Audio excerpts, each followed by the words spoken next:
What's up, guys? It's your boy JK Primetime. I'm back here with another video, and today I'm going to talk about the whole Kaepernick issue. Now, this has literally been talked about for months upon months on end at this point, ever since the season ended. Heck, if you even go on ESPN, they probably put out a Kaepernick article once a day, once every 2 days. And also recently with certain issues happening with different starting QBs around the league, he's definitely came to get talked about because now there's starting to get more openings because of injuries during the season. So he has definitely become a topic of interest recently. Now, this big debate is on if Colin Kaepernick should be signed to a team. If a team should sign him, a team should take a chance on him. And first thing you got to do is, if you really want to decide that, you got to look at his stats. Now, last year, he had a decent year. He started 11. He played in 12 games, but only started 11. Now, the main thing about this is, which will come up very big later, is that everything right now I'm considering is within 11 games because that one extra game that he played, he didn't throw a pass. There's no stats recorded for him in that game. So to be honest, it's obsolete. So he started 11 games. He threw 16 touchdowns, which was ranked 25th in the league. He threw 4 picks. He passed for 2,241 yards, which is 29th in the league. He had a completion percentage of 59.2, which is around 25th. He had a QBR of 55.2, which is above average. And he had a passer rating of 90.7, which is right around 17th in the league. Now, the one thing you have to look at when it's come to his stats is, hey, he didn't start a full season. So it's hard to put it in perspective because compared to other starter quarterbacks, if you want to put him on that scale, it's hard to compare him when you have a limited sample size. So what I pretty much did here is I got per games. So I did touchdowns, interceptions, yards. I took those, I divide them by 11 to get a single game per game number, and then multiplied those by 16, and then I, for example, rounded up normally on most of them. So for example, when it comes to his touchdowns, when you do that conversion over, you get about 23 touchdowns in a season. Now that ends up being right around tied for 15th in the league. When it comes to interceptions, it would rank out to right around 6 INTs. When it comes to yards, that would end up over 16 games being 3,260 yards, which is 24th in the league. So with those, they're decent stats. They're not, they're not killer. They're not, upper echelon starting quarterbacks, but they're decent. He can come in. He can do what he needs to get done. At least for comparing last season's stats, he's a guy who can come in. He's not going to make too many mistakes, and he can at least from going from he can somewhat run an offense. Now, one thing of concern when you're looking at his stats is his sacks. He took 36 sacks, which was in the top 10 for most sacks. Now, the only thing with that is, obviously, he played on the 49ers last year. Their team is not known for the team was terrible last year. They didn't have much talent. They most likely didn't have a good offensive line. I know it wasn't a top offensive line. It was average probably at best. So the sacks, still, that's only over 11 games. So out of 16, you bump that up. It's not the end-all, be-all, but again, some of those could be contributed to his own actions of his own. For example, throwing the ball away, which could, if he decides not to, that leads to an extra sack, which then loses the team yards. But either way, his QBR 55.2, above average. His yards completion was 11.4, so he wasn't just a dink and dunk receiver. But the one things that are big about him is that, for example, if you look at some of the advanced passing categories, and I got these from Pro Football Reference, he ranks below average in multiple of them. Now, there's some that he ranks above average in because what the thing is that if you hit 100 on the index, that's average. You want to have a higher number. So, for example, for touchdowns and his interception percentages, he had above average. He did good. He had touchdown to INT-wise, he had a good ratio. But other categories, he did lower in, for example, yards per completion, yards per attempt, other things of that nature. Just passing yards in general, it was right around average or just below. Now, some things about him that could be a deterrent or something that teams have to look out for is his age. He is 20, he is, late 20s by now, 29, 27, 28, 29. So to be honest, he's not a 24-year-old quarterback that you can bring him in, you could start developing him. Even if with kinks in his game or whatever, negatives he has, it's hard to really bring that back. He is a guy, though, that when you get him, you know what you're going to get. So this is somewhat of an idea of what you're going to get. He's a mobile quarterback. He's a good arm. He's not, crazy accurate, but he gets the job done. But still, 29, he's older. He doesn't have that much development room, especially when it comes to the NFL. I mean, there is QBs who in their 30s had, Renaissance type seasons and things like that. When it comes to a development standpoint, he's 29 now. He doesn't have that much development left in him, if any at all. Another thing is that polls came out a month or two ago, that when it came to asking fans why they stopped watching, or just in general why the ratings dropped, the polls did seem to suggest that his actions of kneeling for the national anthem is a cause for this. Now, that's a big thing with him. His actions that he causes, might morally be correct in some people's eyes, and some people's eyes it might not. It's still a distraction either way. Now, and with this, the ratings drop, much as you have people supporting Kaepernick, there's a big crowd of people that support him.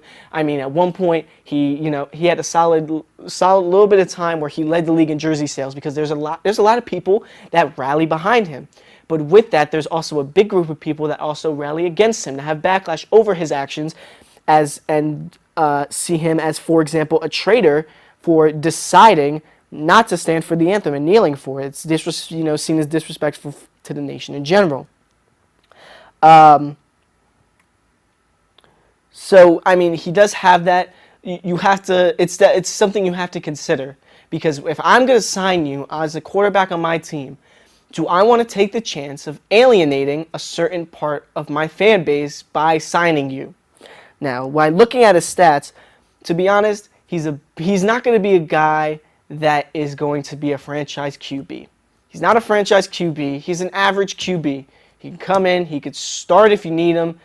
To be honest, he could be a backup, possible starter, but there's probably more of a chance he'll be a backup than a starter, over 16 games. I mean, he's decent, but he's not great.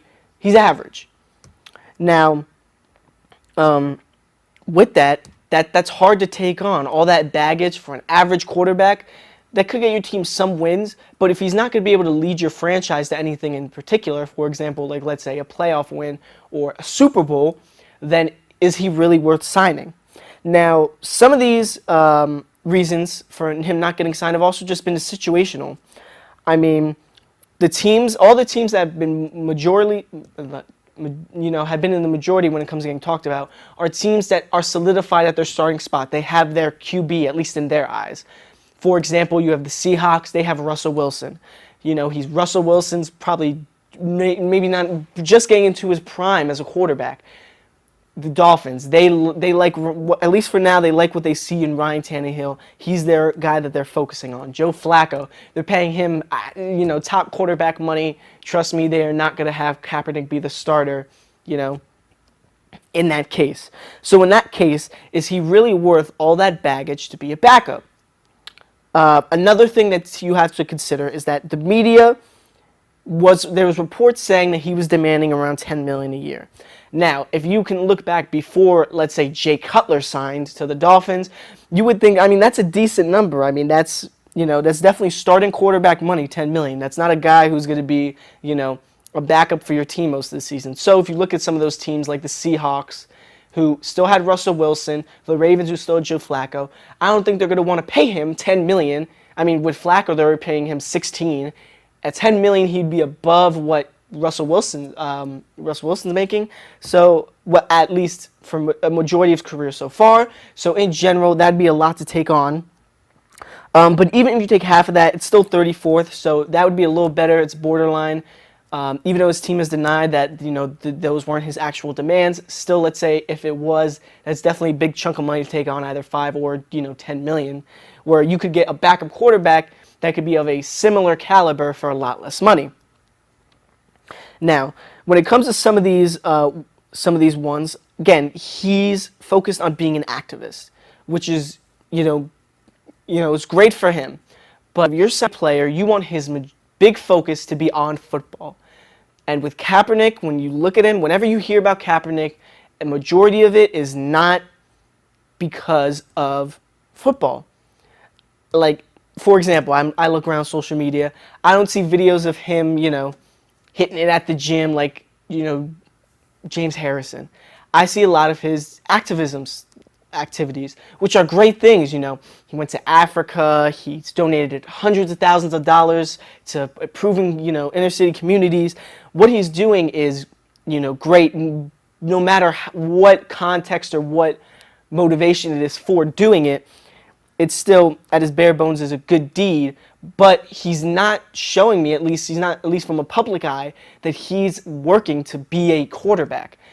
I don't want to sign you if you're not going to put football as number one, because what these owners want to do is they want to make money and win games. If that is not your focus, football, then why would I pay you $5-10 million to do that if it's not going to be your main focus? And again, another thing is with the ratings drop, the league loses money, and the team could also lose money from fans not watching their team. Now, in an activism standpoint, when it came to him making his stand, that works out great. If you're going to mess with something, mess with their money, because then they're going to take it more seriously than anything else. But that also keeps a lot of owners away, because do I want to take the chance on losing out on possibly millions of dollars because of I signed one guy who could be a backup, maybe a possible starter for my team?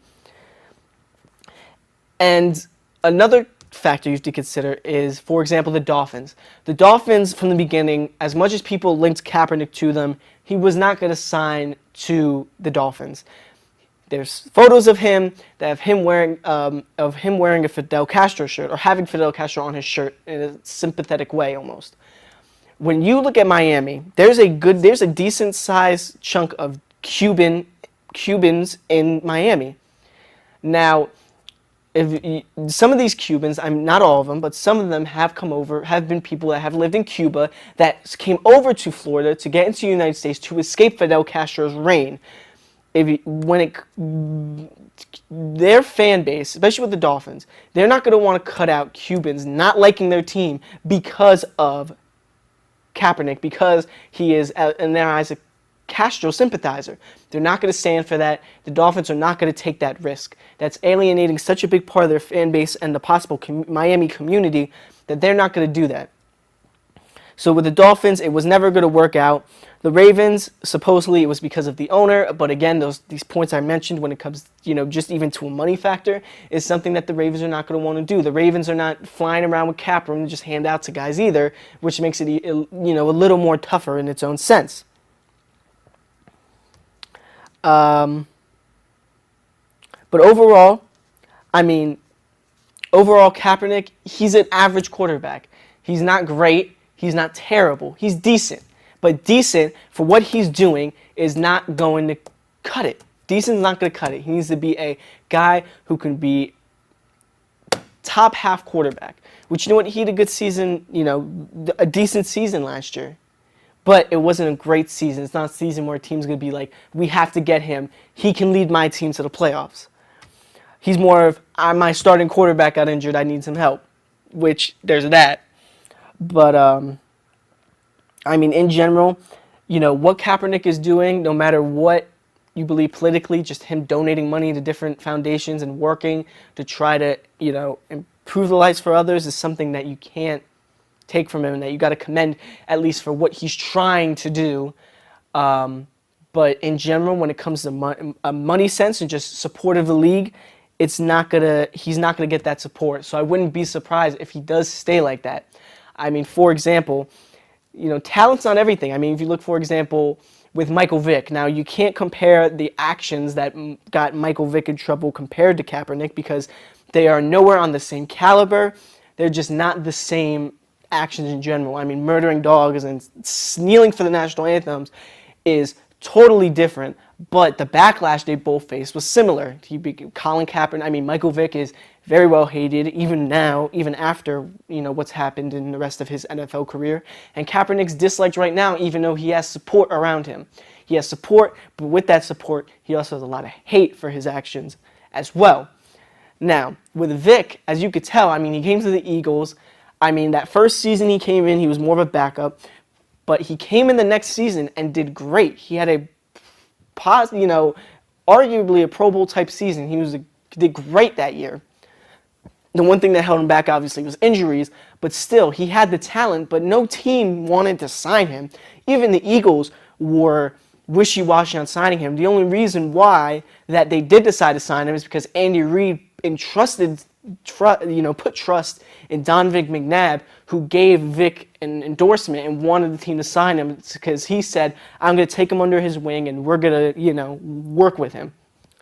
And, I mean, the same thing, I mean, it's all about situation. I feel like if Kaepernick's accepted into the right situation, he's the right system around him and the right supporting cast, he can be a good quarterback, but he's not going to be able to lead a team. And it's all risk and reward.